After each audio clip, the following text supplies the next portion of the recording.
In that meantime, I don't know if you know, Mike, but we launched a podcast about a year and a half ago, 2 years ago. So there's a new episode out this week with Stephen Rankin of Gordon MacPhail. So if anyone watching hasn't checked that out, I recommend Googling W Club. The W Club Decanted is the name of the podcast, and you'll find it on all your major platforms. So I can see from some of the names on here that at least some of you have told me in the past that you do listen. So that's much appreciated. It's good just trying to bring a bit of what we enjoy about these tastings to in terms of the kind of chat about whiskey and the kind of industry stories to life a bit. So there And you you can get go. that across a whole bunch of platforms. Yeah, you Sounds get it. What's your go-to platform, Mike? Is it Spotify? Spotify all the way. Yeah. I'm an Apple Podcasts man, but there you go. What can I say? But you live in East London, so of course you're Spotify, I mean, that's harsh. That was deeply unnecessary. But yeah, so perfect. Well, I think that's sufficient time. There's no one that has oh, there's one more person joining from the waiting room. There we go. So that we waited just the right amount of time. Nice. So we'll get going. So Mike, first off, for anyone is joining us for the first time, my name's Luke. I'm the W Club manager of the Whiskey Shop. We want these tastings to be super interactive, so do please get your comments, your questions, your tasting notes, keep them coming in the chat. And yeah, afterwards, at the very end, I'll be giving out a discount code that will give you 15% off the whiskeys we've tried today, all these four drams. So do hang on for that at the end. So that's the main bit of housekeeping from me. Mike, do you want to tell everyone about yourself and then maybe the running order we're going to go in today as well? Yeah, for sure. Sorry, I was just laughing at the chat while you were saying that because someone's asking about Odin the Owl already.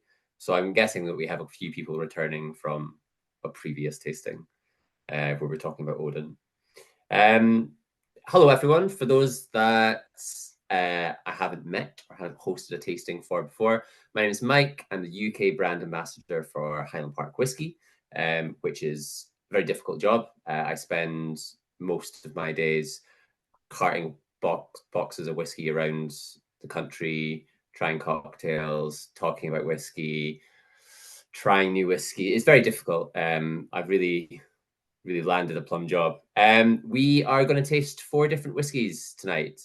We have got the 15, the 18-year-old. We've got our non-age statement cask strength release, which is a personal favorite of mine. And we have a new release from Highland Park as well, which is this one here. This is definitely going to be like the highlight of the tasting. We're going to end on this one. This is Between You and I.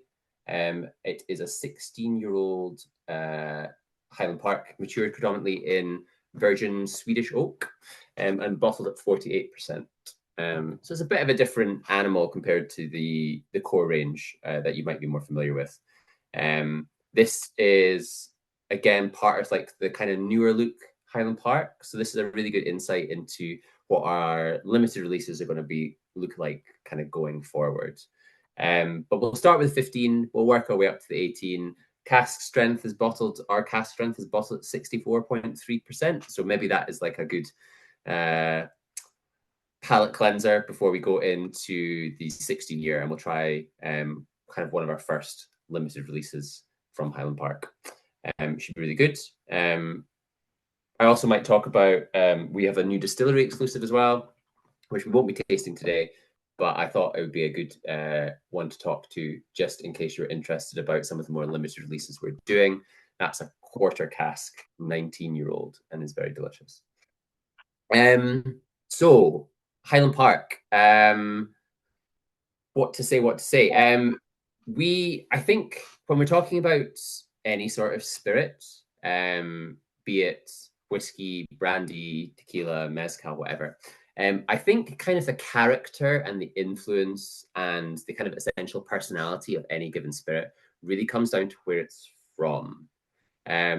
Distillation is maybe a complex science, but the basic building blocks, the fundamentals of it are always the same. You need sugar, you need yeast, you need water.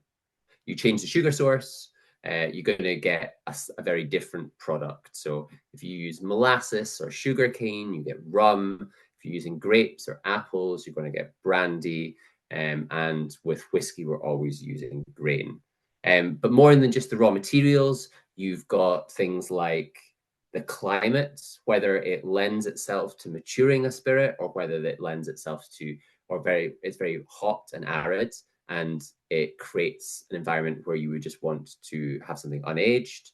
There's culture that plays into it, the way people enjoy spirits, the way spirits are drunk in a society kind of filters through into how people make a spirit the way it is. And I think fundamentally, the thing that really kind of separates these drawn in the sand categories is just where they're from. Spirits are very much a representation of a place, in much the same way that food is, right? Food is very, very cultural. It represents not just the materials, but also the attitude of the place. Same is true for whiskey. So we've got whiskey is at this point kind of this Goliath, constantly growing, constantly evolving category.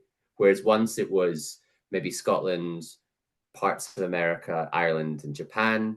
Now you've got distilleries popping up all over East Asia, Southeast Asia, Western Europe as well. There's some amazing stuff happening in the Nordics. You've got stuff happening in China, East India. All sorts We of actually, if you don't mind me jumping in there, our last digital drams was actually with Praken, which is a Thai whiskey producer, and so I'm sure there's a few people on here who had that recently. So it was quite an exciting one to kind of explore a brand that people maybe wouldn't be usually drinking. Yeah, I mean, like I just the whiskey show in London was not so long ago, and it's always great to like try some Scottish distilleries, particularly trying some of the younger ones, things like Rassay or Lochley, things like that. But yeah, just the wealth and breadth and the quality of like world whiskies is always kind of pretty jaw dropping. This is like such I feel like whiskey is for a long time been such a kind of guarded thing where it feels like there's a sort of barrier to entry, or it feels like you have to know a certain amount before you're allowed to like it. But I really am really enjoying how it's really diversifying as a category. There's about 150 distilleries in Scotland, none of them producing exactly the same whiskey.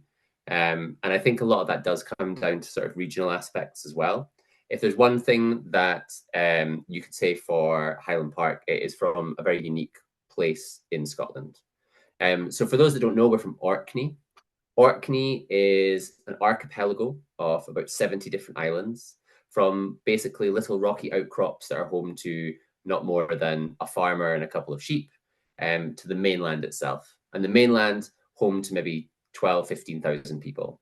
In Orkney, the mainland means the mainland of Orkney. It means the biggest island in Orkney. It doesn't mean the rest of the British Isles. Everything beneath that is just the south. So I'm from near Aberdeen. When I go to Orkney, they're just like, Mike, he's from the south. It's about 600 miles north of where I am now in London. It is around this time quite cold, quite a forbidding, quite a wild place. It tends to get dark very early. The winds in winter can get up to 60, 70 miles an hour. It is not a place you want to go without sufficient warm clothing. But in summer, it's actually very much the opposite of that. Because it's so far north, it gets loads and loads of daylight. It gets very, very late sunsets in the evening. It's home to hundreds of species of native plants and wildflowers. There are a lot of rare birds that go up there to nest and breed. Whales go up to Orkney. It's one of the best places in the British Isles to visit, to see whales. And there's a really diverse, very vibrant, natural world happening up there. It's also home to some of the oldest settlements in all of the British Isles. There's this beautiful Neolithic town on the west coast of the mainland called Skara Brae. Skara Brae has been there since 3,500 BCE, something like that. It's over 5,000 years old. It was built before the Great Pyramids of Giza. It was built before Stonehenge. It's one of the oldest and most well-preserved Neolithic settlements in the entire of Western Europe. All of this just out in this sort of remote location in Orkney. So Orkney seems like a very far away place. It might seem, if you visit from a big city, it might seem a little bit quaint. but there's this really rich history and heritage to Orkney. It's had people living there for thousands and thousands of years. They've left their impression not just in terms of these beautiful settlements and some standing stones, which can claim to be the oldest standing stones in the British Isles. But it's also home to some amazing nature and beauty. And the thing that I always find really striking when I go up there is just to see the just the scope of like the horizon. You know, you there's nothing for hundreds of miles around. It's very, very beautiful, if quite solitary kind of place. We've been making whiskey there for about 227 years. Our distillery was first founded in 1798.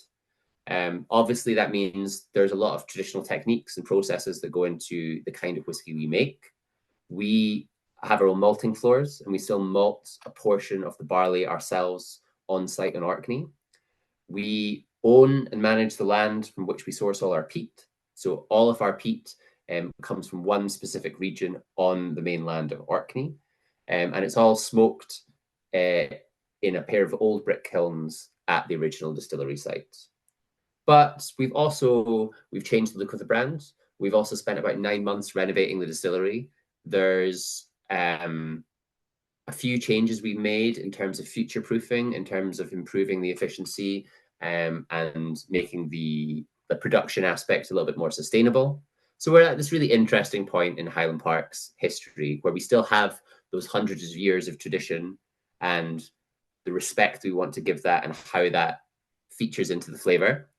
But also we're moving forward, looking forward. We've moved away from the kind of Viking and Norse imagery of our old packaging, and we've gone for something a bit more naturalistic. A little bit lighter, a little bit brighter, with more kind of copper and purple heather colors to denote the new brand. But we're still very much committed to making the same kind of characteristic, stylistic single malt that we made before. We have 15, 18 cask strength and 16. For those that haven't already jumped in and started having a little taste of their 15, I would very much encourage you to have a little nose, have a little taste, kind of stick your face in the 15 and see what you discover. So I've got one here, nice pale golden strand, golden sort of color, and then I think on the nose there's definitely like a honeyed kind of caramel note to Highland Park, and I think you get that through the 12 and the 15. Kind of like a zestiness there as well. I always get kind of a candied orange, maybe like an orange oil, orange zest kind of note coming off Highland Park. And then on the palate as well, definitely got some sweetness. Like Highland Park for sure is a sweet, rounded, quite rich, quite textured spirit. It's not very dry. It doesn't have any sort of acidity that you might get with an Islay. And it got lots of bags and bags of baking spice. So with a 15. Yeah, definitely the baking spice. While you've been giving that lovely introduction, I've actually managed to spill the jug of water that I had with my tasting all over my desk. But also, a couple of people have been in the chat fairly active, particularly Carlos, who has got a couple of questions, which I might come on to his later comments before we come to these questions. So he said, never been to Orkney, but I must be Highlands Park biggest fan in Glasgow at least, which is funny because I'm Mexican. I love the Viking ones, he said, and Castron 4 is a beauty. He also asked the how much of the malt comes from Highland Park's floor maltings, and how much of the malt is peated. So I don't know if you want to answer those now. So he's pretty much bang on. I remember Carlos. I hosted a tasting that you were at in Glasgow. So yeah, you probably know your Highland Park pretty well. Yes, about 20%. So you'll notice the peat character is very gentle, right? If you're used to Islays, if you're used to big peat bombs, something that's quite ashy or briny or quite medicinal in its character, Highland Park doesn't really have that character. There's some smoke, but it's quite earthy It's quite light, it's quite subtle. The way we achieve that is that we peat smoke 20% of the barley and 80% is unpeated. So only 1/5 of the malt is peated, and that's what goes into the fermentation and distillation. So consequently, what comes off the stills is really only about 2-3 ppm, which is very light. Lefroy is sort of sitting up around 50. The latest Oxmoor release, I'm sure, was 100 and 150, 160, something like that. So we are many, many iterations below that. But that's kind of the character we like. We really are a very cask focused distillery in terms of it's really the cask, the different cask types and the origins of our cask that contribute a lot of the character and flavor. So by having a slightly lighter peat character that sort of sits below the cask, it's more of a supporting character. It makes a lot of room for some of the fruitier, kind of spicier, more nuanced elements to come forward. Say what you like about something like a Lefroy. I personally also love that distillery as well. But the sort of intensity and the kind of singular power of that peat smoke does mean that you're not going to get quite the same. You're not going to get quite as much of the nuance of the cask coming through, but it's a very dominant characteristic.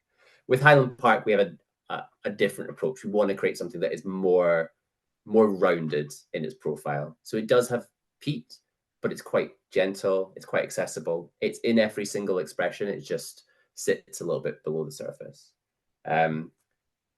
Off that 20%. So this is where we really use our malting floors. 20% is peated. All of that is malted in Highland Park at the distillery. So that's kind of how the malting features in. The peating process from the peat that we use where we source it to the malting of that grain to the kilns and the firing of the kilns, that all happens on Orkney. For the other 80%, we do bring unpeated malt over from the mainland, from Simpsons down in Berwick, and that is used to create the full profile of Highland Park. But yeah, that's really a key aspect of our flavor profile. Yeah, marvelous. We great comment from Steve as well about how Orkney is a great place to visit, and the Whisky Show London, which touching on what you said earlier, was great. So many good whiskies from all over the world now. And yeah, Christopher said the distillery experience was the best I've ever experienced. So obviously, being it's quite remote, as you've kind of described, and I think I read somewhere this week that it's closer to Oslo than it is to London. Yeah. What kind of footfall do you get in the visitor centre there? Yeah, I mean, I would say for anyone who thinks that maybe Orkney is a little bit too far out the way, it's really not. I go up semi-regularly with people generally from sort of either Glasgow, Edinburgh, or down in the southwest of England. And if you are making a journey around Scotland, or if you're in Edinburgh, you can get a direct flight from Edinburgh. It takes you about an hour, and it'll park you right down at Kirkwall Airport, a half an hour's drive from our distillery. If you do live in a city, it really is a perfect remedy to the kind of hustle and bustle of city life. It is a much more sedate pace. There's so much more space. There's this really vast countryside and amazing coastlines. Some really good pubs, some great whiskey, some amazing scallops. I think basically every high-end restaurant in the UK would agree with me that the best scallops in the UK tend to come from Orkney. Reason being is that they generally are much further down, so they tend to grow in size. So you get these really big, like almost hockey pucks of scallops, and they're basically in every pub, every restaurant, every food truck on Orkney will be able to get you some amazing quality scallops. Yeah, Ian Callender in the chat has said best scallops ever, and very Trumpian ever, sort of all yeah, caps, that's too many exclamation marks. That bit Trump-esque. We've also got some great tasty notes in there as well. James said gently chewy, lots of toffee, fruity, and a long white peppery finish. And then a lovely opening dram. Do seem to get a little salty edge on the finish. I do think it is quite. I know you mentioned it's not as briny as the Isles, but I do think it has a bit of brininess. A In bit of saltiness for sure. Yeah, I definitely agree with it. It has the 15 in particular does have quite a peppery finish, and yeah, I think that just really sits. It does just like draw out the finish of that whiskey a little bit longer, which I really enjoy.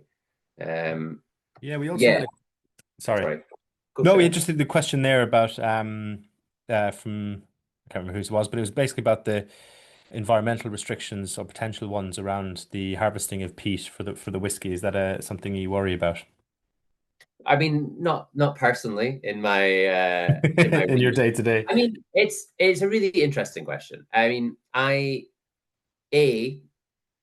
we have about 1,800 acres of land that we own and manage, of which there's mostly peat bog and salt marsh. We use maybe maximum 50 acres of that every 5 to 10 years. So we have a bountiful supply. However, also we need license to harvest that and to use that peat. It's granted year on year. So there is a possibility, as there is with all kind of peat dependent Scotch distilleries across the islands and the west coast of Scotland, that the amount of peat that you'll be allowed to use will be lessened year on year. Whether that happens or not in the immediate future, I really don't know the answer to. I mean, I do think that the amount of peat we use compared to certain other like large scale industrial operations, such as fertilizer, for example, is really quite minimal. And for us, the peat is very key to our character, as it is for so many other Scotch distilleries. And we are a heritable business. We have been making whiskey for quite literally a couple of centuries now. So I would hope that any sort of future prohibitions on peat use or limitations would take that into account. I don't think it's going to be a huge issue for the immediate future, but I think it will be a conversation at some point in the production of peated whiskey, Yeah. which I think is fine. Like, I think that whiskey, the great thing about Scotch is also the kind of worst thing about Scotch, in that it's very heavily regulated and protected, which means that by and large, the quality of Scotch whiskey is very good for any objective measure of a spirit. But it also means that it doesn't embrace innovation quite as much, possibly, as other categories. The absolute inverse of this would be gin, for example, where gin is not heavily regulated or heavily protected. So consequently, you can make basically any gin you want, any way, which way you want, and you could put figs and salami and some juniper in it, and that would still qualify. Consequently, you get some truly trash gins out there. You get gins that you probably wouldn't even recognize as a gin. But within that is a certain degree of innovation. Scotch is on the other end of the spectrum, where it's very protected and the quality is generally consistent and very high, but innovation is relatively low. And I think that we'll start to see that change somewhat. I think that there will be a move to, I think we're already seeing small steps to creating whiskey in different ways, analyzing different approaches, whether that's to do with barley, whether that's to do with approaches to the distillate, whether that's due to the maturation, and peat would definitely fall within that. There's already been like some limited releases, or some various bits where they use different fuel sources to smoke the whiskey. Thinking of something like Thompson Brothers that used Manuka wood. Glenmorangie, I'm sure, did a limited release where they just used basically various different other vegetation that grew on their estate. So yeah, I'll be interested to see what that means. Restriction generally breeds innovation, so whether that means that we'll be seeing different variations of smoked whiskies or different sources remains to be seen. So yeah, I'm Yeah. keen to see it. No, definitely. There's another question which you've sort of touched on there about the peat, and there's a few other questions which, for anyone listening, I'm not ignoring. We're just going to focus on the 15 because I'm anxious some people might be finished. So there was a question there about the cask makeup. But before that, we've got a couple of more comments where Steve had said I'm getting some more caramel as the 15 goes down, hints of honey, sweetness. Before a slightly spicy finish. Whiskey Slayer had said cinnamon, lemon, medium heat, salty finish. For me, Andy had said a sherbet and ginger start on the tongue with toffee and a later peppery light smoke. The smoke is definitely more present in the finish. Yeah, Like as you were, well, I was listening to you talk there, and I was anxious not to finish my whiskey too quickly because I have a habit of doing that. And I could just feel the smoke kind of enveloping at the back. So it's quite nice. So do you want to just maybe answer the question on the cask makeup, and yeah. then We'll go into the 18. we'll come on to the 18. Yeah. Yeah, nice. It's a good lead into the 18 anyway. So we are part of Edrington Group, who own, amongst others, the small niche independent distillery, the Macallan, and the Glenrothes, as well as Highland Park. And predominantly what we use across all three of those single malts is sherry casks. Not exclusively, but we are currently pretty much exclusively filling sherry casks. So within our warehouses, there are smaller proportions of bourbon for sure, as well as other wine casks that we use in limited releases, port, Rioja, Cote de Rhone, some virgin casks as well. But a solid 90 odd percent of what we're working with is sherry casks. We're very blessed as a kind of smaller distillery in the Edrington portfolio that we get to benefit from the resources that the Macallan sort of commands. So we have 4 stills. The Macallan has 36 stills. We make about 1 million litres a year. Macallan makes about 15 million litres a year. They are a global force to be reckoned with in the whiskey world. And because of that, we've also been able to benefit from the investments they've made in Spain. So partnerships with the bodegas that make the sherry wine that goes into the casks, partnerships with the cooperages themselves, 2 in particular, one that specializes in American oak and one that specializes in European Spanish oak, and even up to the companies that source and cut the timber itself. We use both American oak and European oak to make these casks. So the American oak generally comes from eastern states, generally around Ohio. The European oak from the northern territories in Spain, around Lugo. But it all gets sent down to the south of Spain to air dry and be turned into casks. Or That's air quite dry a was in the west of Scotland. No, lot. that's a really bad joke for Yeah, people who know Scottish geography. that was niche. Um, so we use 2 kinds of oak. You get slightly different flavors and profiles from each. American tends to be quite vanilla dominant, quite citrusy, quite coconutty, maybe some floral characteristics as well. European tends to lean a bit drier and spicier and nuttier. We like both to create the profile of our whiskey. And to achieve that, we cut the oak, we turn it into staves, we send it down to the city of Cadiz, which is right on the southern coast of Andalusia. It's this little strip of land that just pokes out from the southern coast of Spain. It's got a very particular climate because it's right on the Mediterranean. So in the winter, it's quite wet and quite mild. But in the summer, it is searingly hot. So the rain helped wash out some of the tannins in the wood and soften that.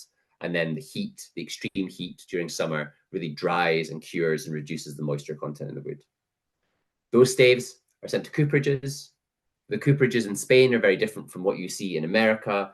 There's no charring, so to speak. The casks are actively made over an open fire, so they're exposed to an open fire, but it's a much lower temperature and it's a much more protracted toasting. So you get, it's sort of the difference between flash fry and slow cooking.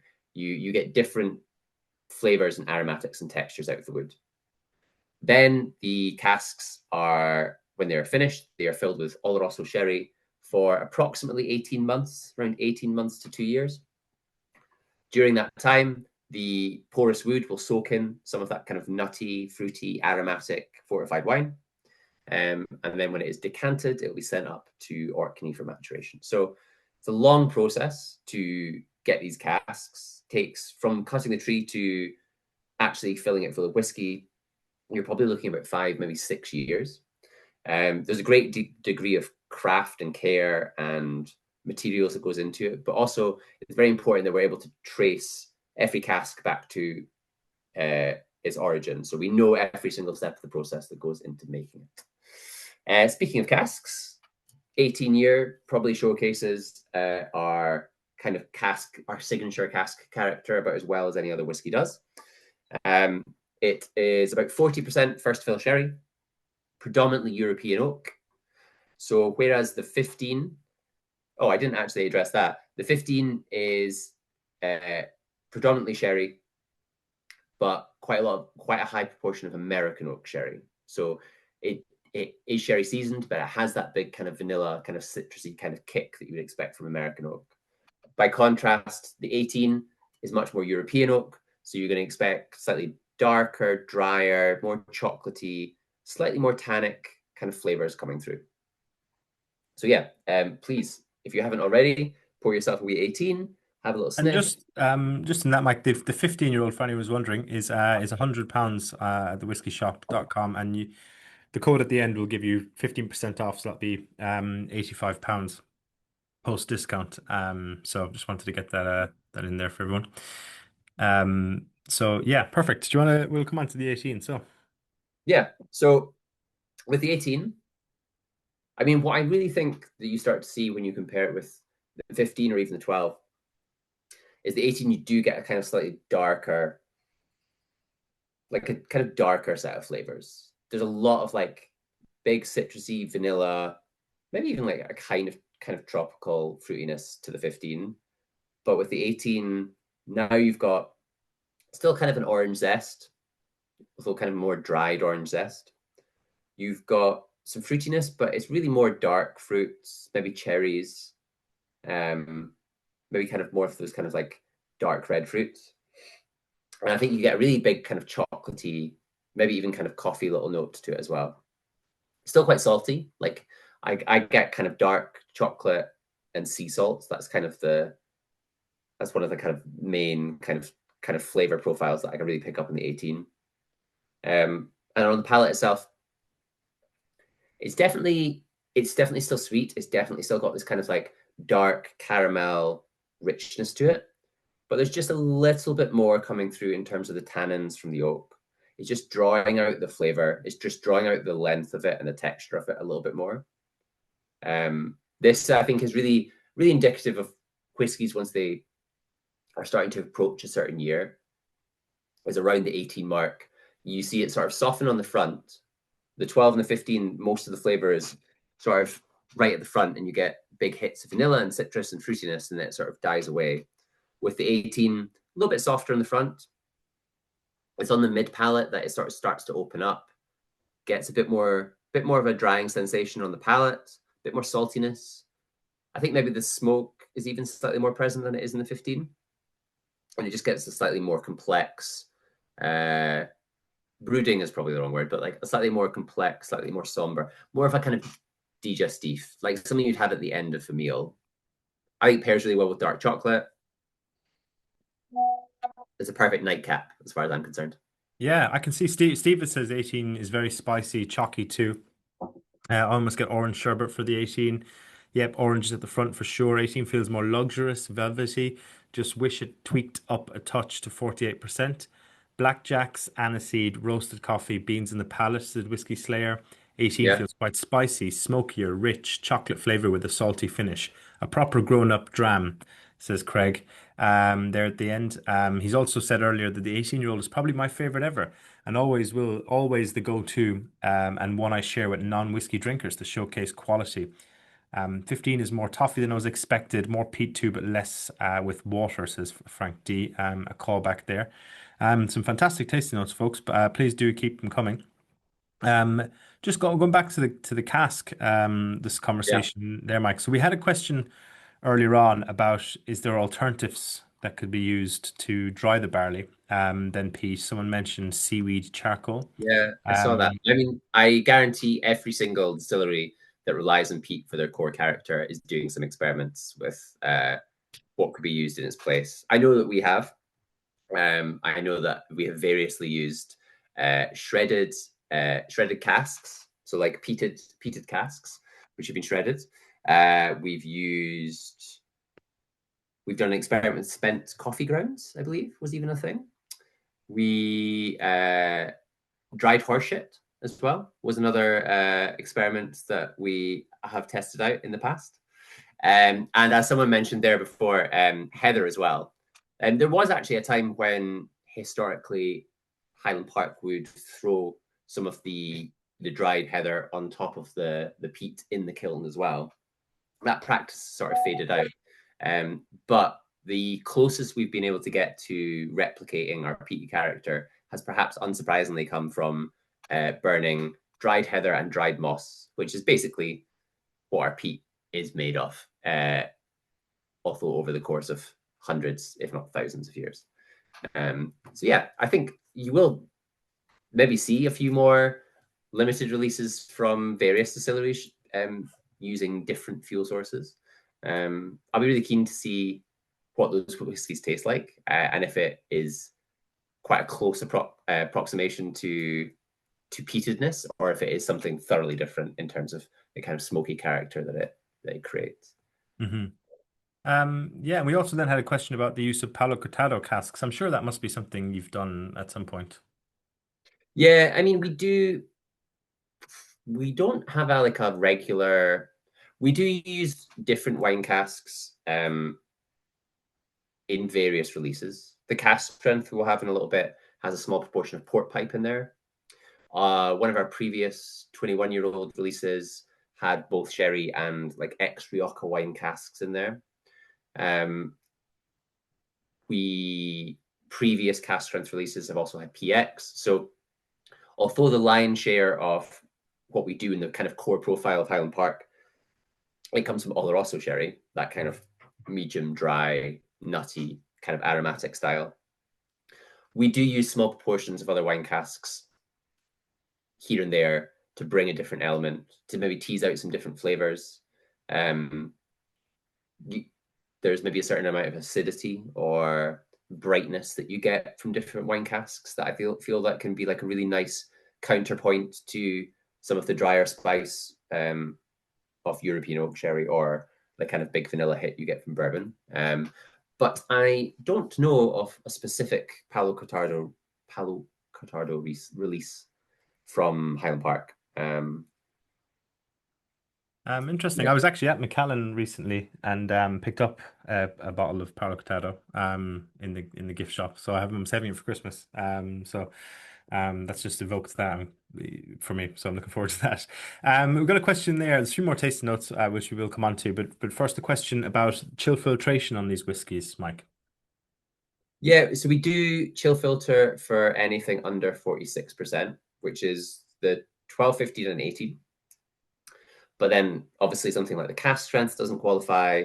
The new 16-year-old release is 48%, and that is non-chill filtered. And anything 21 up, 21, 25, 30 is also not chill filtered. So it is used to a degree.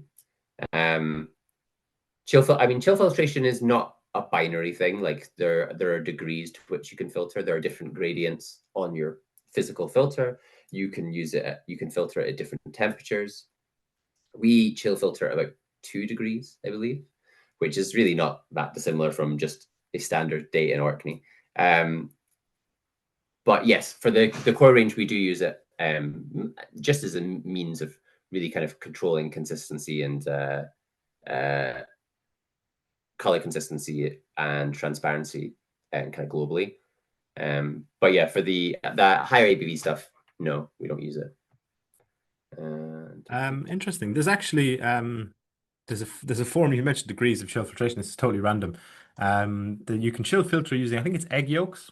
You literally put the whiskey in the egg yolks, and it used to be how whiskey was filtered before we had refrigeration to be able to chill filter. Really, I think that's we should funny. bring that back. Yeah, I have heard of that, but not with whiskey. There's a thing called egg coffee where they you can reuse spent coffee grounds by adding egg yolk or something like that, and it filters out some of the impurities and the general kind of nastiness. Um, but yeah, no, I've never heard of that specifically with whiskey. Yeah, there was a fella, Tim, I can't remember his surname. He's well known in the Irish whiskey industry. But he worked for Tullamore Dew, but he also had before his like that, he was a farmer and he used to do maybe I'm assuming he still does. I haven't seen this man at least since before COVID. He used to do presentations of it, like demonstrations, like take eggs and demonstrate how it would have been done in like the 1850s in Ireland or whatever to filter whiskey. Anyway, that's a total No, digression. Maybe I'm not that's sure for that I'm not sure that innovation is going to come back anytime soon. But no, it doesn't sound very efficient, yeah, yeah. really, if anything. So we've got a few less heat than the 15, smoother also, a lot Yeah. less salty. Sherbet has come up again. Callum says sherbet and cut grass in the nose. That is the most sherbet's come up in any tasting we've ever done, I'd say. The candied orange coffee, dark chocolate, long salty finish. Yeah, we've got the Frank D said buying Macallan. I said, no, it was a sherry, but at the Macallan distillery, Frank. I can't afford Macallan. The except the new whiskey shop exclusive Macallan 110 proof. I've got six of those, and I think you should buy 12. Seamless. The Seamless. the proper grown-up drams says Craig. So yeah, some interesting. I don't know what you think of any of those tasting notes. I'll just bring up the price there as well, Mike. 135 euros for this before the discount. Um, Yeah. I mean, I definitely think that, yeah, those kind of orange, kind of candied, kind of chocolatey, salty notes. Yeah, that really resonates with me in terms of the 18. Um, yeah, Frank D said like the 15 has a big brother, which it does. Um, yeah. so yeah, no, no, it's been really good so far. There was another question that I was going to ask you from the comments that someone else had asked, but I cannot find it for the life of me right now. So yeah, is there anything else we should know about the 18 before we come on? I must say, I know you touched on this, the new packaging at the very, very start, and when last time we had a Highland Park tasting, it was around that kind of look at the new look. Had several people with the release of this, you and I, independent of each other, came up to me and said, I wasn't sure about it when it first came out, which I think is natural with any kind of, Yeah. especially how iconic it was. People don't like change. But they're like the between you and it just looks really, really handsome. And look at it even behind you there, it does. I don't Yeah. think you could have pulled off that without the rebrand. Yeah. I think that some of the limited release stuff as well, like the Sherry Skies, which has this kind of like burgundy fringe to it, I think is really smart. I do agree that the new look is very, very light. So it does need like a nice bit of a contrasting color to kind of come alive. But it seems to be something that they're doing quite well with the limited release stuff. And between you and I think it's looking really smart, very like high impact. It's very different kind of aesthetic and approach for Highland Park. So I'm like really keen to see what other stuff they do kind of later down the line. Yeah.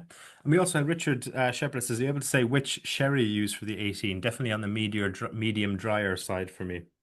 Yes, and all also. Perfect. So That, that would that's be that's medium sort dry of sherry. that's basically the kind of fundamental core sherry cask that we do.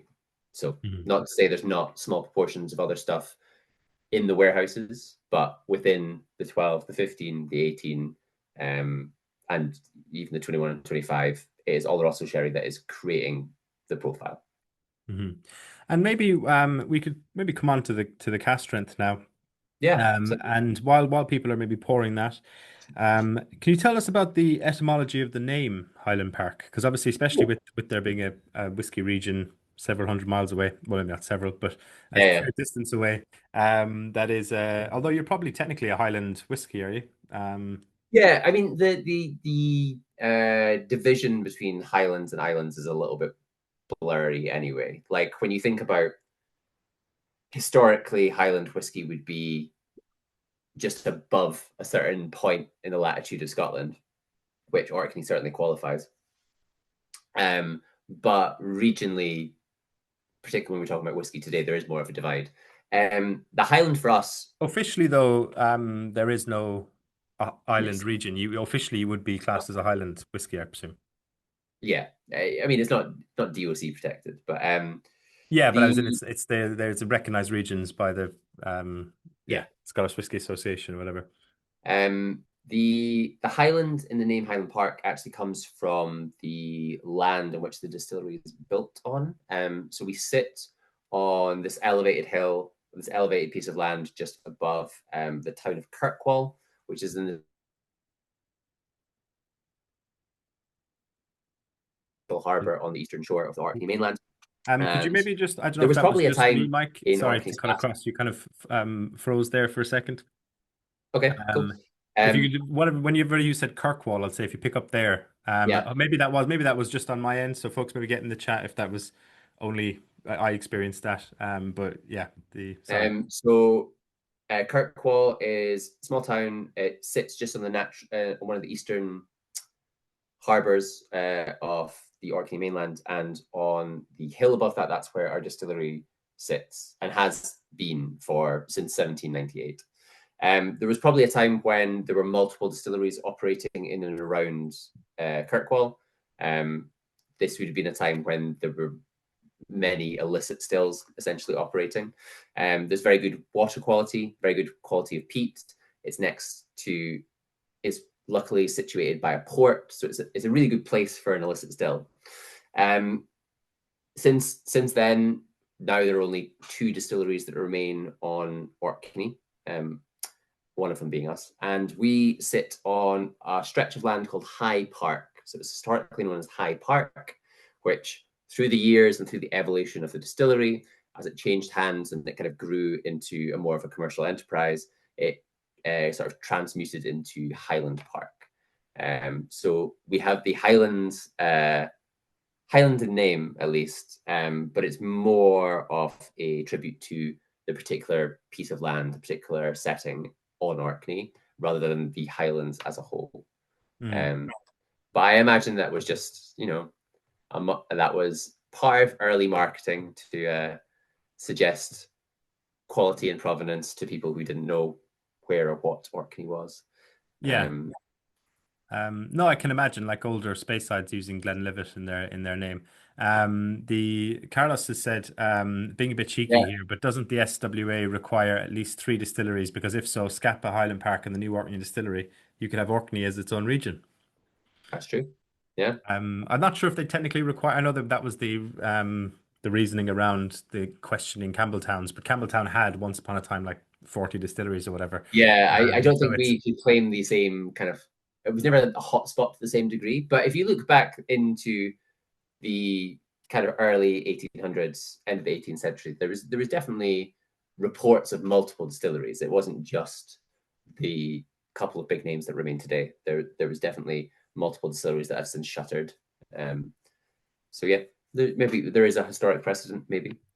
wow, this Ca- cast strength is packs a punch. Castrol, yeah, it's one of my I've just had favorite. the first sip of it there, and we've got some comments in there as well. CS is great. Two different drinks with and without H2O. Feels like PX rather than Oloroso.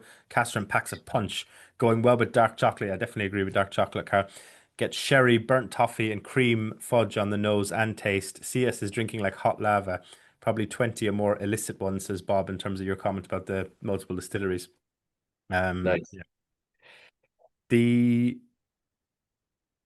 Yeah, I mean, I suppose if there was going to be illicit distilling, which every distillery in Scotland, they're like, oh, we were opened in Yeah, exactly. 1798, but we've actually know that people have been illicitly distilling here since Noah's Ark first landed.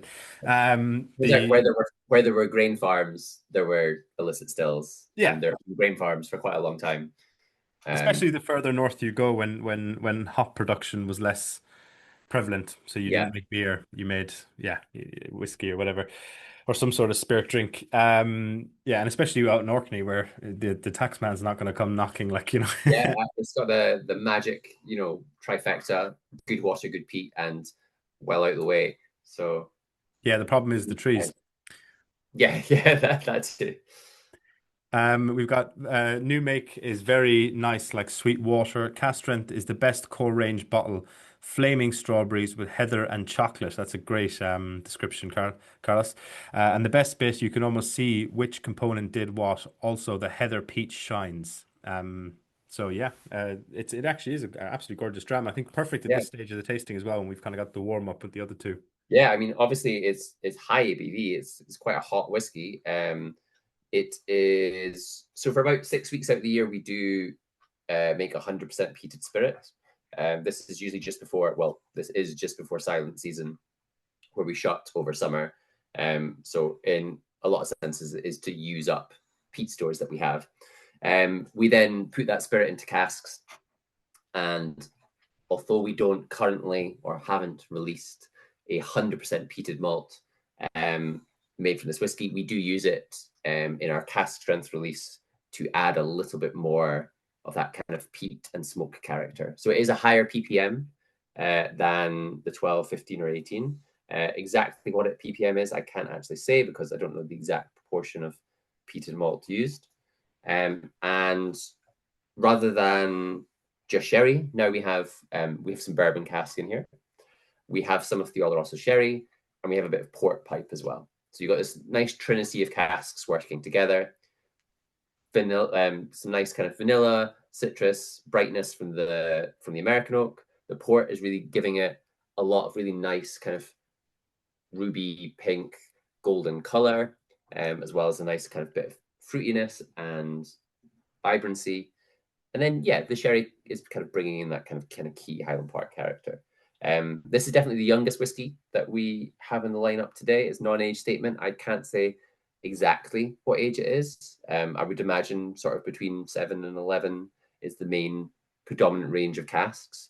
There's definitely some younger whiskey in there. You can really tell from the nose and the palate that there's a little bit more of that kind of the distillery kind of character kind of coming to you, a little bit more of the spirit and the flavors that you get from the distillation are more present here. It's less about the cask character and the complexity from that, more Yeah. about brightness and vibrancy and punch, you know. So you're seeing between the 18 and this, you're seeing two different sides, both very Highland Park, but just different kind of aspects of the overall character. Yeah, Silas, or Silas, sorry if I'm pronouncing that wrong. I find the Castron drinkable without water for its strength. One reason I love Highland Park, Okay. which is kind of chimes with what you just said there. And there's also a comment from someone saying about with the 15% off. It's great. David Darrell F, sorry. So that's great value at 15% off. Give me the code. This is actually so it's £92 with the without the code, so 78.20 with the code. It's also, as you were mentioning, I think was at the start of the call or before the call. It's I suppose before the end, towards the end of its life cycle. There'll be a Yeah. batch five coming out soon, and it's the old style packaging. So if you're nostalgic for the Vikings, this is the last of the core range where you can probably still scoop it up. Oh, and Yeah. officially, so all the lots of reasons there to buy it, folks. But you're not getting the discount just yet. Yeah, we will be doing with the rebrand. We are continuing the non-age statement high ABV cast strength release. It will be in the new aesthetic. It will be more akin to what we've done with Between You and I in terms of design. But same liquid, same style, same approach to whiskey making. So that's gonna remain in the portfolio for the foreseeable future. Marvelous. We've also got Flaming Strawberries, right, says Steve, agreeing with the earlier comment. Enid said, I'm not sure if I've actually read this out already, so but it's good enough that I'll read it out again. Loving this CS, getting Turkish delight with oak and a hint of smoke. Wow. So Stuart has agreed with the strawberry tart. Cast strength, it works. Richard says the CS Release 3 is my all-time favorite winter warmer. Has more of that heathery peat and drinks surprisingly well without water. Cracking value for money. So in terms of that, obviously, Richard's mentioned the last batch there. How much do they? You mentioned the port casks and this and things like that. How much do they vary from batch to batch? They do. So port only features in the fourth release. The others are predominantly bourbon and sherry or exclusively sherry. Yeah, we vary up the cask makeup. It's really done based on what stock we have and how we can make the kind of best version of the expression any given year. Sometimes you do want a third style of cask to inject a certain something or add a different element to it. But the core DNA of the release is always the same. It's always a little bit more peat driven. It's always high ABV. It's always sitting sort of 62, 63, 64%. But yeah, we will sometimes draw upon different casks to make that happen. This is kind of true to form of whiskey making in general at Highland Park, where some of our older age statements, depending on the year release, will bring in slightly different casks, just add the different elements to it, and to really get the kind of profile that we're going for. Whiskey Slayer said CS is a proper sipper, just wet your lips, dram, loving it, very fruity, reminds me of Cough Winter mixed boil sweets. Would be great at Christmas with the cheese board, said Christopher. I totally agree with both of them, but Christopher's cheese board selection is a great shout. You could probably make some sort of, the way you can get like a port jelly with a cheese port. I don't know if that's very bougie. Oh yeah, never had a port jelly. Well, I've a hospitality background, so I wouldn't be having it around the table at Christmas, but yeah, you can get like literally, but it is what it says in the tin. It's a jelly made from like a ruby port or something, or tawny maybe, and it goes lovely on a cheese board, and yeah, absolutely gorgeous. So I can imagine this having a similar impact. Yeah, so yeah, very interesting. So I know you mentioned there will be the new packaging for the next batch. Is there anything else you can give away in terms of it's more of its cast makeup, or how much of these are released each time? Are they how limited are they? Oh, I don't actually have details on how many casks or what the specific casks are just yet. But we will be doing the launch for it fairly soon, beginning of next year, I believe. So yeah, keep an eye out for sure. But I can't speak to it just yet. Isaac has asked there, any special edition for Christmas? I suppose that is what we're coming on to next. In a way, yeah. I think the 16-year kind of fills that gap. So we'll maybe slowly start coming on to that one. I don't want to. I know Steve has said needs more time before moving on. Maybe we could park the cast strength and maybe come back to it if you want, because I'm just conscious a bit of time as well. So let's slowly come on to the between you and I. You can maybe give us a long introduction, and while we're talking, people can slowly move from the cast strength. I'll tell you one of my favorite stories about Orkney. Which just take a minute, but is this for public consumption or is it between you and I? Yeah, very good. So I don't know if anyone's seen the very wonderful film Outrun. I would very much recommend it if you want to get an amazing insight into kind of what Orkney looks like. I don't think I've ever seen Orkney show up in like such a high profile film and so well. It's so beautifully shot. And in that film, the main character, who's played by Saoirse Ronan. Sorry, can you say her first name again? Saoirse. Saoirse? Saoirse? No, you said it right the second time. I thought I heard something different the first. Okay. Wait, so it's Saoirse, right, or Saoirse? Saoirse, yeah. Yeah. It means freedom in Irish. Okay, Freedom Ronan. So she tells the story of the kind of mythological origin of the Orkney Islands. And the story goes that there once was this sea beast called the Stour worm. Don't know if you've seen the film, but it was a sea serpent that was so large that its body circled the entire globe, from tail to mouth. I've not seen the film, but I'm aware of the story. And whenever it moves, it would cause earthquakes and tremors in the land. And obviously, any ships that dared to kind of sail over its little patch of ocean would be devoured in a night. So the king of Scotland at the time sends out a message to all his subjects, pleading for someone among them to set out and vanquish the sea beast. And of course, everybody says, absolutely no fucking chance. I'm not going out and getting killed by a big sea beastie. Apart from one lone Scottish farmer a wee farmhand from the northeast of Scotland. He puts up his hand and he goes, "I'll go do it. I'll go fight the steerworm." And he sets out on his journey with nothing more than a stick with a big lump of peat on it that is smouldering. So it's his little torch in the night. It's his good luck charm. It's to guide him on his way as he goes out to find the worm. So he takes his little bit of peat on his stick, and he gets in his boat and he sails out into the dark sea. And sure enough, as he gets into the deeper waters, the steerworm slowly rears its head above the water and it crashes down on his boat, engulfing it whole. And as he kind of falls down, he winds his way down the gullet of the beast, presumably thinking this was a mistake.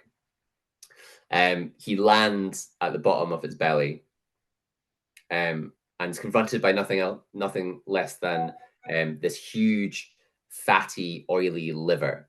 So he takes his stick with his burning peat and he plunges it into the fatty liver of the beast, and it hacks and it coughs and it spits him out. They land safely, although somewhat shaken, in his small fishing boat somewhere in the North Sea. And as it does that, it's engulfed in flames and it crashes down on the ocean, and all of its teeth crack and smash from its skull. And those 70 teeth apparently make up the 70 different islands of Orkney. They're the teeth of a slain sea creature. And you might hear that story and think that's a story about David versus Goliath, about bravery and courage under pressure. But really, I think it's just about the many versatile uses of peat and how wonderful an ingredient it is, and what it can do for Scotland and culture. So, yeah. No, that's a very very well told and very powerful story, Mike. It also makes me fall a bit more in love with peat. Yeah. We'll come on to the between you and I. Hopefully that's enough of an interlude for people who wanted to hang on to the end of the cast strength. The Sersha, which you actually pronounce perfectly every other time you mentioned it. Yeah. I got it. I'm gonna It be was only a bit of banter as well, but Steve Yeah. in the chat has said that how do you write that? Which I'm presuming you mean Saoirse, which is Saoirse, I believe. Yeah. So yeah, which is the actress's name, not the name of the film. Yeah. Great film though. If you have an What did you say the interesting film was called? The Outrun, I believe. The Outrun. Yeah. Is it on Netflix? I don't know, but it's worth a watch. So I'm just gonna plug in 1 second. I'm in danger of losing you guys. Should we go on to the Yes, final? we'll come on to the final dram. So it's between you and I, which it came out, what was it, about 4 weeks ago? Yeah, something like that. So Between You and I is the name of the collection. Basically, this is the first release in a new collection by Highland Park. And it's about collaboration. So this first release has been done in collaboration with the Michelin star chef Bjorn Franzén. Bjorn is not only a Michelin star chef, he is the only chef in the world to currently have 3 restaurants with 3 Michelin stars each. So he knows a little bit about food and flavor and what he's doing. And with him, we created this special collaboration. So he is Scandinavian. His flagship restaurant is in Stockholm. He also has one in Dubai and one in Singapore. And he's very much known for celebrating classic Swedish and Scandinavian ingredients, but combining it with modern culinary techniques. And kind of in honor of him and in celebration of that, we've created a Highland Park that has been matured predominantly in virgin Swedish oak. So very different in terms of cask influence from anything we've had before. We're talking about 60% virgin Swedish oak, and then some smaller proportions of bourbon and sherry, just to add an element of balance to that. Bottled at 48%. So expect something a lot spicier and punchier and really got like a really high impact character coming from that kind of cask influence. I do think, again, right at the front, you got that kind of classic candied orange, burnt orange note from Highland Park. But after the first sip, that mid palate just gives way to this big kind of peppery, spicy, almost kind of resinous oaky kick, which really kind of is the main body and character of this dram. The design for the pack is inspired entirely by Bjorn. So basically, we sent him a sample of this whiskey. We sent him some nice prompt cards to get him kind of thinking about and engaged with the whiskey. And depending on his answers, we designed this box. So the orange is from one of the first tasting notes he detected, which was this kind of bright orange oil. This kind of spray paint look design is from his younger years as an artist. And if you do get a bottle and you look inside, there's a little booklet which just tells you a little bit more about Bjorn, who the guy is, the process of making this whiskey, and basically gives his tasting notes and his journey with Highland Park. So the idea is that we will continue to do this series, but we will choose different collaborators along the way. They don't have to always be a chef. They could be a musician, a designer, a visual artist. They could work in fashion. We want to get different people involved in the world of whiskey and kind of create a unique product based around their impression and their take on this whiskey. As for the liquids, I think it's really, really nice. It's like a different it's really quite a different expression of Highland Park. It moves into something much bigger and spicier and got that kind of big woody virgin oak peppery note to it. Yeah, no, it's I totally, you were saying that the orange oil, I definitely get that, like almost like if you're using orange blossom water in Yeah. cooking or in a cocktail or something. Totally.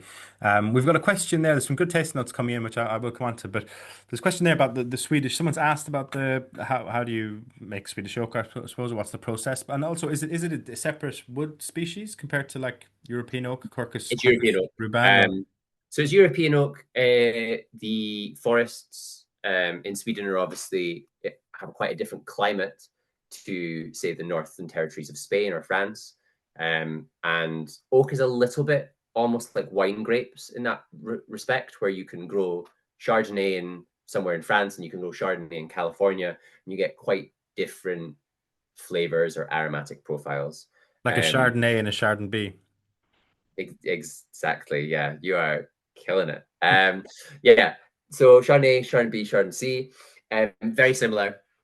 So depending where it's growing, the climate, the seasonal change, it changes the way that the wood grows year on year on year, brings slightly different aromatics or characters to each particular tree.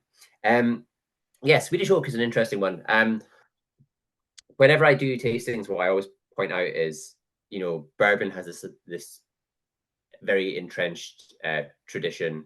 I mean, it's a legal requirement, but of using virgin oak, and that's kind of a really key aspect of American whiskey character. Whereas Scotch has for centuries now relied on casks from other places, and I always ask them why, or why they think that is. And the answer, as I'm sure a few of you would be able to guess, is that we don't have any trees. Basically, in the late 1700s, early 1800s, Britain as a whole was embroiled in not just one 100 Years' War, but a second 100 Years' War with France.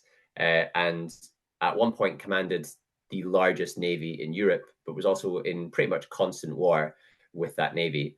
There's a boat in Portsmouth that's moored there. It's currently now Maritime Museum. It's called HMS Victory.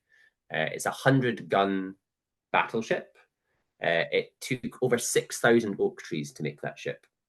Wow. And at the peak of naval warfare in kind of pre-Napoleonic Britain, there would have been maybe 100 ships of that relative size in the British Navy, and much more smaller ships. So they used a huge amount of oak to create this. Um, and they were in, since they were used constantly in battle, they were also being replaced and repaired. And we, in essence, largely deforested England of good quality oak during this process.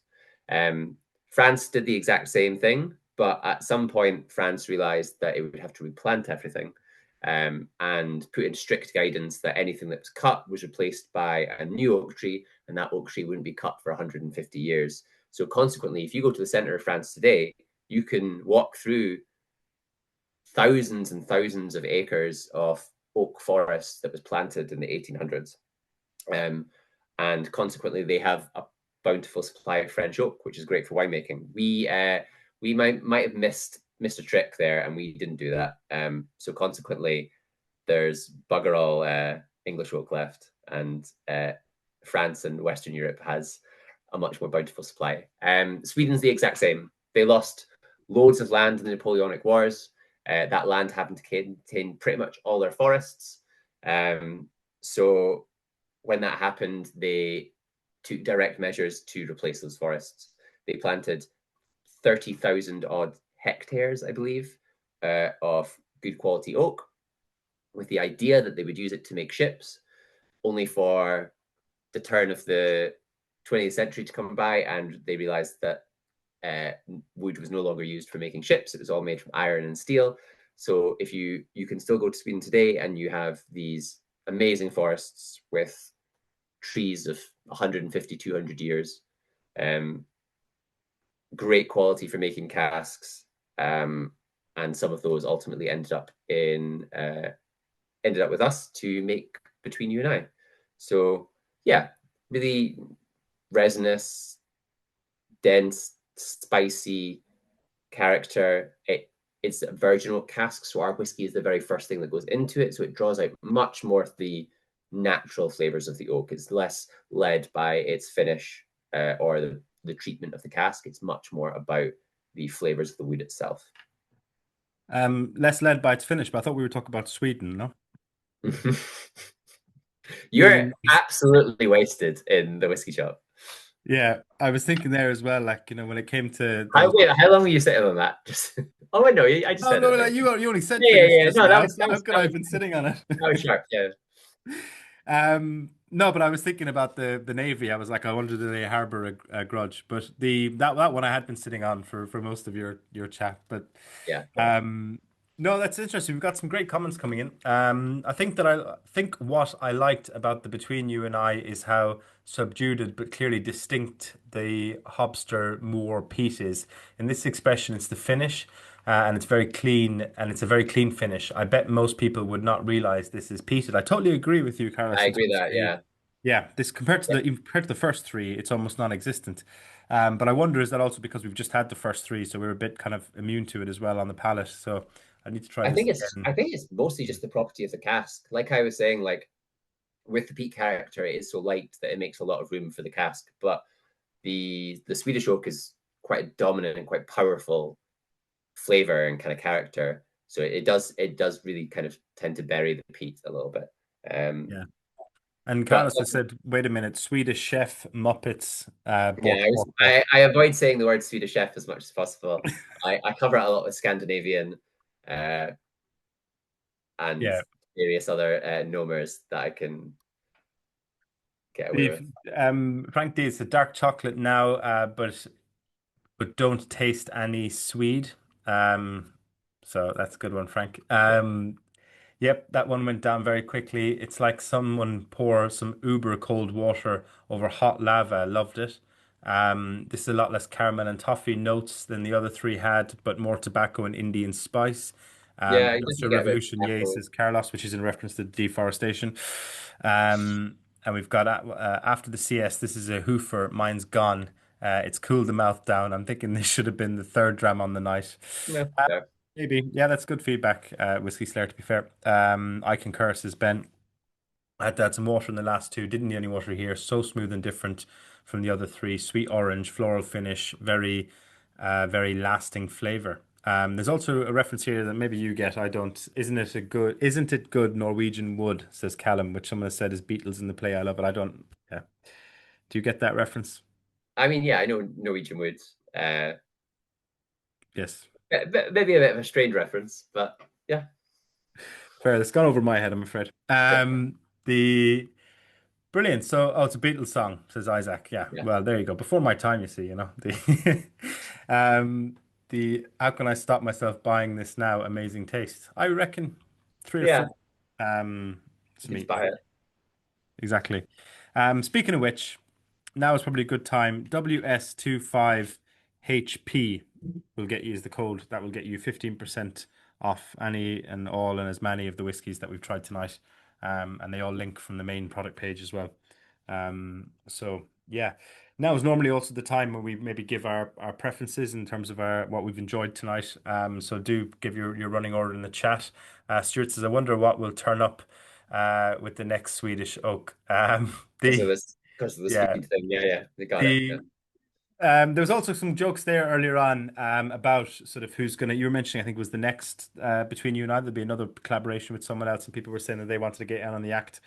In terms of yeah. selecting the Bjorn, how does that work? How does that process work? How do you approach a guy like that? What's the That's a good question and sort of above my pay grade. We Sweden and kind of Scandinavia in general is quite a good market for us. We've got like a quite a strong following with whiskey drinkers in those regions. We definitely are keen to work more with fine dining and restaurants. I think that's going to be a kind of big feature of maybe not releases so much, but events and the sort of different events that we host kind of going forward.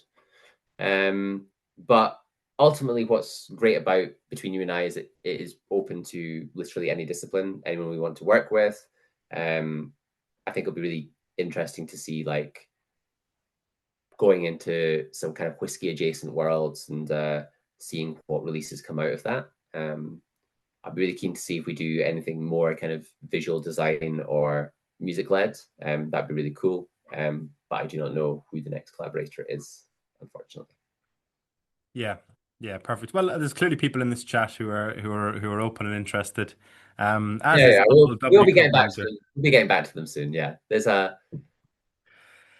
Um, auditing process, you know. Yeah, the well, it's been split between it seems to me between you and I and the Castrant, possibly even the Castrant edging it in terms of people's favorites tonight, but Yeah, it's always a win. fairly close run thing. Unlike the Ireland 2 Portugal nil, which is going on at the moment. Yeah, so you have to be following it. Yeah, I know only the score, only the score. yeah, It's a big game. It's a lose tonight, and we have no chance to qualify from the World Cup. A win or a point in next week becomes a winner takes all against Hungary. So it's just it's only a competition we haven't qualified for since I was 11. So the brilliant evening, 2CS in the bag and on the way. You want to add in a between you and I, Darren? WS15. Sorry, it's WS25. Did I type 15 in the no 25? Yeah. In the chat. So Isaac, it's 25 WS25 Highland Park all capital. So if that still doesn't work for you, please do let us know. So it's Whiskey Shop 25 Highland Park. That's the logic behind that code.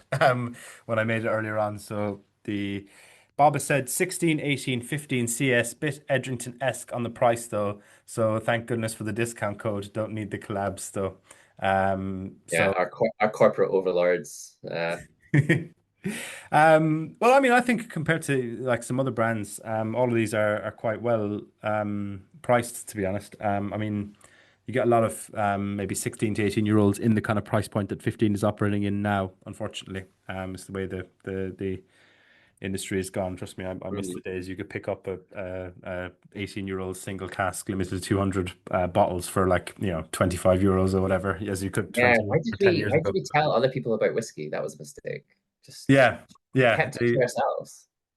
Well, yeah, exactly. When I started working for the Celtic Whiskey Shop in Ireland, you could pick up these like it was a Connemara, just now owned by Beam Suntory, Mm. wasn't back then. Um, single cask, like Amontillado finished, peated for, I think they were like, it's like 45 euros, maybe 55 euros for these like high age statement single cask bottlings that were incredible. If that's something like that came out now, it would be like a 300 euro bottle. It's asset price inflation, folks. I blame the European Central Bank. The Alex's cast strength is going straight in the basket. Well done, lads. Great night. So thank you, Daryl. I hope everyone's enjoyed it. If there's any other questions, Connemara is actually a region in Ireland, Daryl. But I'm sure there's probably also a It's horse. also a horse, yeah. Yeah. The ironic thing with the Connemara is it was made on the total opposite coast of Ireland to its, I mean, it still is. It's just north of Dublin, somewhere outside Dundalk, I think the distillery is. But it's named after the west coast because that's a bit like Orkney. It's kind of, it's this kind of scenic, Atlantic kind of windswept coast where people huddle in huts and burn peat. That was the idea. It's Yeah. meant to evoke a sort of quiet man, sort of diddly eye version of Ireland. So it'd be like I don't know, some distillery in outside Glasgow producing a whiskey and calling it and trying to evoke Highland Park as an imagery. But no offense to anyone who works at uh, that distillery, the Cooley Distillery. It's a great whiskey, and I have a bottle of it behind me here somewhere. So yeah. Anyway, totally rambling now because I've had four whiskeys and I've been off the drink for a while. So Yeah. the purely for health benefits. So yeah, anything else anyone wants to cover or you want to add, Mike, before we finish? No, just to say thank you very much for joining us for this tasting tonight. I hope you really enjoyed the different whiskies. I hope you saw a few of the different aspects to the kind of expressions that we like to make. I hope you're excited about the future of Highland Park and the releases that lie ahead. So thank you very much for joining us. Yeah, it's great to have you guys along. Marvelous. A couple of people in the chat asked next tasting. So I've got three or four in the works. What I'm hoping will be the next one that I'm trying to get over the line before Christmas will be a tasting of the six W Club Award winners. So we announced our whiskey of the year, Mike. We do a blind tasting with our members in different parts of the country. And the winner this year is Deanston 18. But there's six different categories from like non-age statements to 12 years and under and that kind of thing. And yeah, so we're hoping to have, hopefully on the 18th of December is the plan, fingers crossed. We will have a tasting then of all the winners. Yeah, Deanston 18 is the winners, Frank. So they're all in Whiskeria, which is out this week. Some people have already got it from Monday or Tuesday. Some of you might still be arriving. I personally haven't got my copy yet, but I know some people have. So they're in the post on the way to you. And then it will be in shops next week. I can see Darrell F has got it. So you'll see that all the winners are announced in that. And then so they'll be on. They're now live as of today on the website, 10% off for all the winners. And they will start appearing in, if they're not already, in whiskey shops near you around the country over the coming weeks, and hoping to get a special digital drams. Apart from that, we're in talks with Diageo and a couple of Irish brands, but I don't want to say too much because different reasons, logistics, our bottling hall schedule and stuff, these things get moved and fall through, and I don't want to overpromise. But so my focus is on that one for hopefully the 18th of December. So keep an eye on that for the next week or so. So thanks again, Mike, for joining us, and hopefully get you on again sometime in the future. Yeah, absolutely. It was a pleasure. I'm always happy to host. Brilliant. Enjoy your evening, folks, and come on, Ireland. Come on, you boys in green, as they say.